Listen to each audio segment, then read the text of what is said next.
May lumubog na isa pang motor tanker sa Mariveles, Bataan at may namataan ng Philippine Coast Guard na tagas. Sa gitna po yan ang pagresolba sa problema kasunod ng paglubog ng MT Terra Nova sa Limay.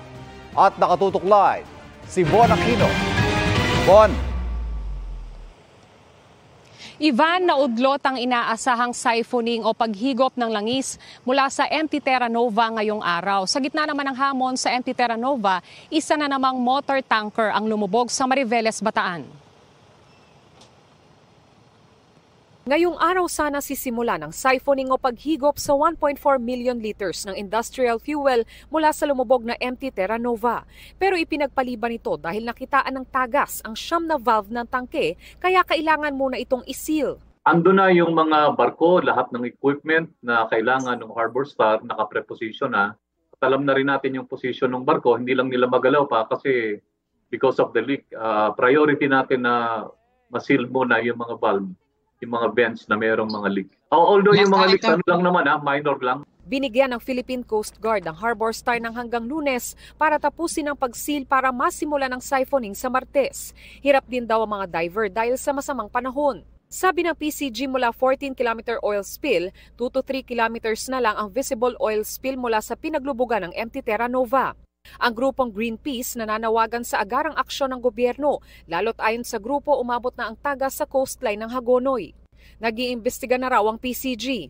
Around 2 to 3 kilometers lang ito. Maaring yung iba nagpuntahan na sa ibang lugar o yung iba ay nag-disperse na because yun na nga, may disperse na tayong ginamit. Ang Bureau of Fisheries and Aquatic Resources pinag-aaralan pa kung magpapatupad ng fishing ban. We are yet also to gather information from the local government units. Kasi kami po sa BIFA, sa National Office, nandun kami sa support system sa mga LGU. Pero if the local government units would actually deem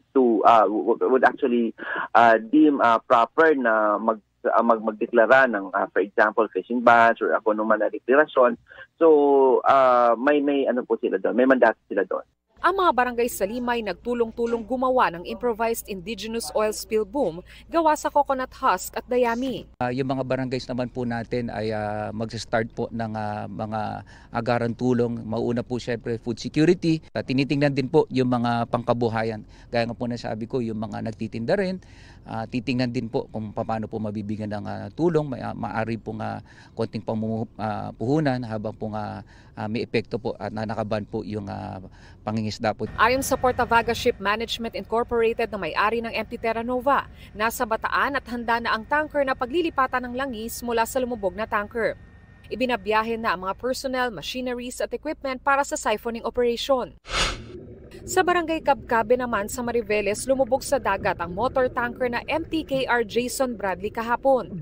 Nagsagawa na ng underwater assessment at may nakitang oil sheen at oil leaks kaya naglagay ang PCG ng oil spill boom. Apparently, this vessel did not clear from the Philippine Coast Guard, from the Bataan Coast Guard Station. So hindi pa namin alam kung saan yung details nito, kung ano pang details meron siya. But we'll give you updates as soon as information is available. Ivan, ayon naman kay Malolos Mayor Christian Natividad, may nakita ng langis sa coastal area ng Malolos simula kahapon. I-check naman daw ito ng PCG at hinahanda na rin daw nila yung kanilang mga equipment. Hindi kayat naman ng PCG yung ating mga kababayan na kung may makikitang oil spill ay kaagad i-report sa kanila upang kaagad silang makaresponde. Samantala, ayon sa PCG pa rin ay wala pang nakikitang oil spill doon sa mga coastal area ng Manila, Batangas at Pampanga.